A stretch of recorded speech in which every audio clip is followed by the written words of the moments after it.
Yun lang po. Ayun, so how was the movie? Kamusta pa nanood ng Hello Love? Nako, tama ang sinabi ni Miss Catherine. Usok talaga. At tribute po ito sa ating mga manggagawa po overseas. Dapat niyo po mapanood itong pelikula.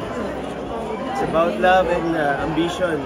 Talagang true to life yung story. Maraming mga ka-relate ito, especially mga magkakarelasyon na magkasama sa ibang bansa o magkarelasyon man malayo sa isa't isa. Guys, magugustuhan ito. Ito, so tingin niyo po, isa na lang po. Ito, may isang question lang. Grow apart, grow together. Grow together. Grow together. Grow together. Kahit apart, dapat instinct pa rin kayo. Thank you! Thank you! Thank you! Thank you. Bye, Barbie!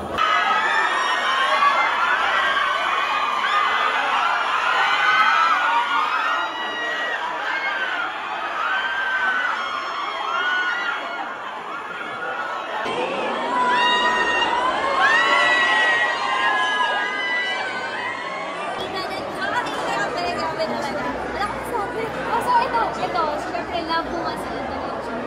So, kaninong character ka ba na karelate? So, Ethan, Joy, or even Marie? Or maybe na Delilo, na ano? Kay Joy. Why? Kasi as in hardworking siya, yung pangarap niya gusto niya matupad, so nakikita ko yung sarili ko sa kanya. Yeah, and nababalance yung work and love. Thank you! Thank you, thank you! Thank you po! Hi, Roy! Kamusta yung movie? Okay naman. Hi, Tela! Hello, Matt! Macho. Hi, Tarek! Grow together as long as it's healthy.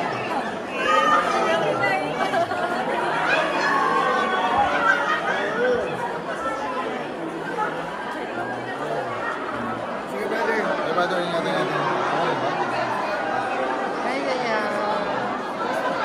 Sa panonood ng Hello Love Again. Kinikilig ako. Hindi sa mga nakakatuwa na talaga.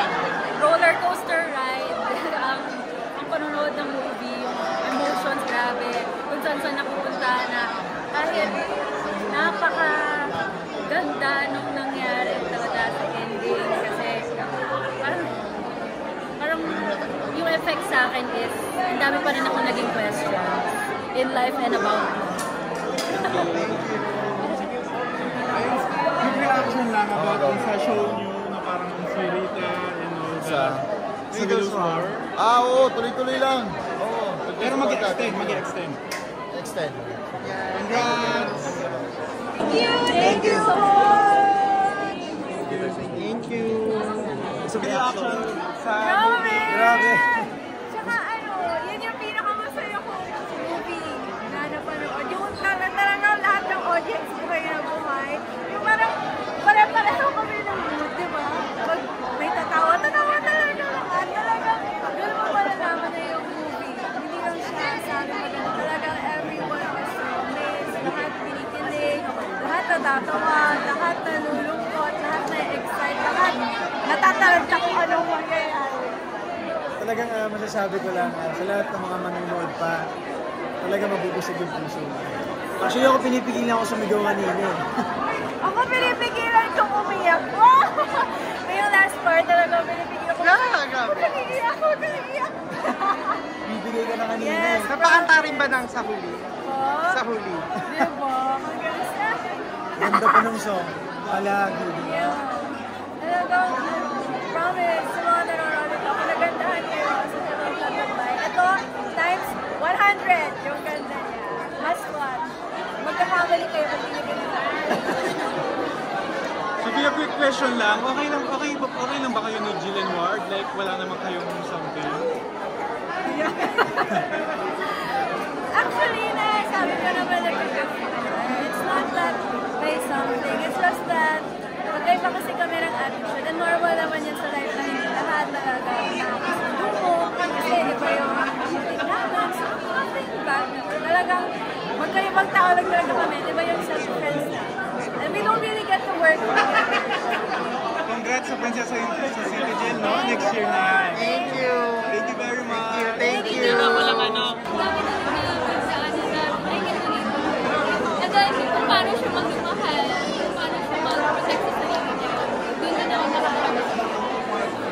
Actually, ako rin mas kay Joel Maria ko kasi nakita ko paano sa Mixed emotions siya eh. Iba-iba. Pag masaya ka, pag malungkot ka. Oh, bigla na yung emotion ka. Yun yung home sa akin. Inubusan nila natin sasabihin ko. On last but not the least, manonood ba tayo ulit ng Hello Love again? Yes! Yes! See you in Dubai! Amazing. Thank you so much! Thank you so much. Thank you so much. Uy, Mitzi, nandito ka pala. Sabi ko niya ako.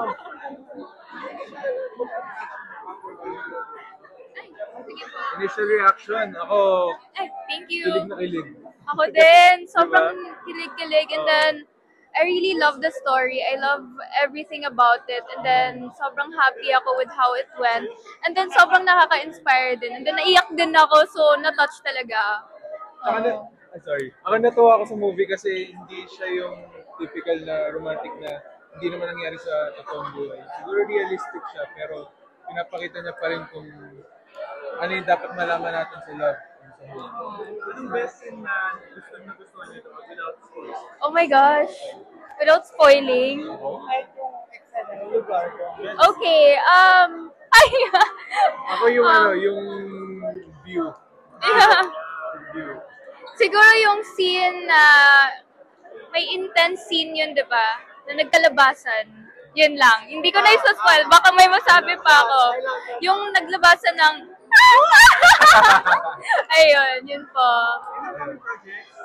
Pareho kami nasa Pareho po kami nasa Sangre and Cadaglia. So, soon po. And then, right now, abangan niyo po ako sa Forever Young. Yes po. Yes po. Ayun, speaking of Sangre, ano reaction na may bagong director na kayo? Oh. Kasi, heard ko ng trending na ng Mark. Yeah. Ako actually di ako Na-shock. na-inform agad. Pero Na-shock kami. kasi ang alam ko, si Direk marami talagang projects na need pa niya ng attention. So, Yeah, he's I really can only busy. hope na magawa pa rin namin yung Sangre ng same quality as Direk with you. Yeah. Same po. I agree. Yes po. Yes. And I'm Magaling sila, magaling yeah, sila. I'm excited to work with them po. Oo. Naka-work ko sila and they're very good directors. Yeah. Excited din ako maka-work sila. Thank you very much. Thank you very much. Thank you. Thank you po. Okay. Hello po. Hello, so, first of all, congratulations to your movies and everything sa Pulang Araw. So, ano reaction mo sa Hello Love? Ayun, thank you so much again sa pag-congrats at pag-support ng Pulang Araw. Ang reaction ko, ito yung movie na hindi ko inaakalang kailangan ko this year. Yun yung masasabi ko sa kanya. Ang daming mga realization sa life at mas naging clear sa akin ngayon kung ano yung purpose ko, especially as an actor.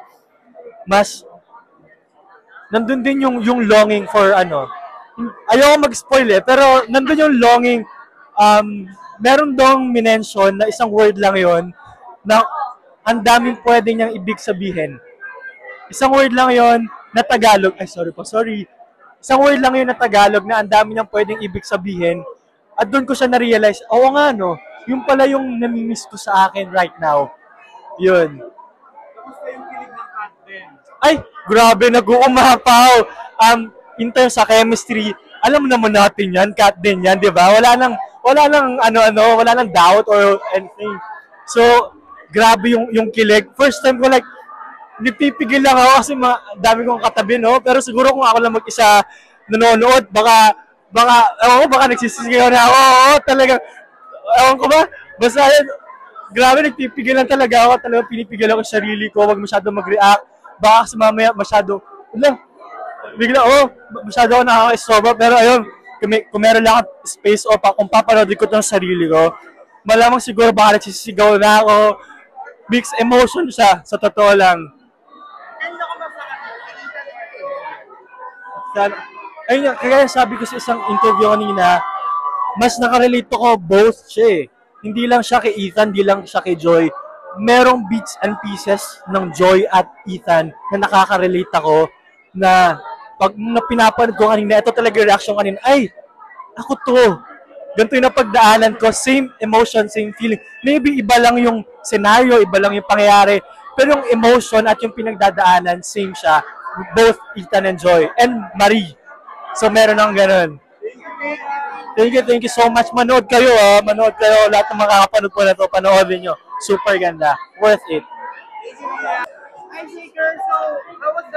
It was good, emotional roller coaster, pero mapaya ka, matawa ka lahat na, and grabe, for me, worth it yung balikan tong sequel na to, napakaganda.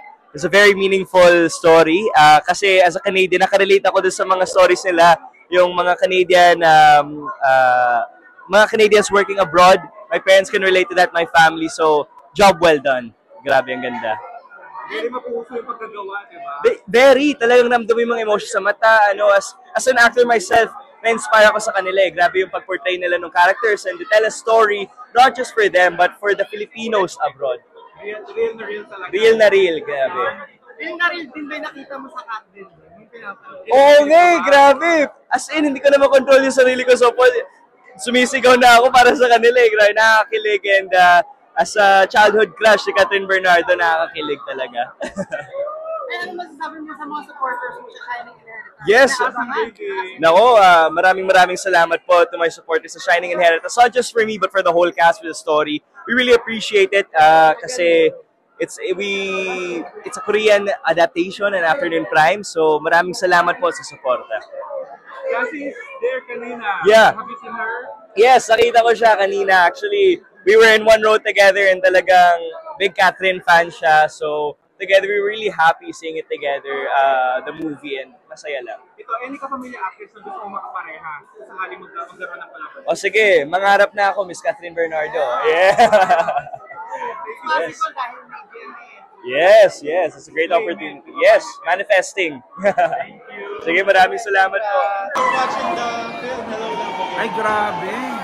Alam mo, panalo yung movie. As in, yung, kung kinilig kayo, na-inspire kayo sa movie na Hello, Love, Goodbye, dito, lahat masasagot na. Magkakatuloyan ba sila? Magkakaiwalay ba sila? Pati ang dami nangyari. Alam mo yung 5 years na hindi natin napanood, ito taga 5 years din yung parang ginawa siya 5 years in the making. Pero ang galing ng story, ang ganda ng script, ang ganda ng kakatahi-tahi, panalo. Deserve na collaboration talaga ng GMA. Sobra. Sana more collaborations pa with GMA, ABS, and wala talagang maghanda ka na maraming t-shirt talaga dito. Ang galing. Ayan, kilig ka pa sa cat din. Sobra. Cat din. Ako talagang panalo. Talagang, woo! Congratulations guys. Amazing ba sila? Amazing. Real na real ba yung dalawa? Ha? Real na real ba yung dalawa? Pati sobrang mature na taging roles nila, malalaman nyo kung bakit. True! Dapat panoorin. Oo, panoorin nyo guys. Hello Love, Goodbye. Diba? Pero ngayon, Hello Love Again now showing. Amazing. You deserve it. No problem. Oo naman.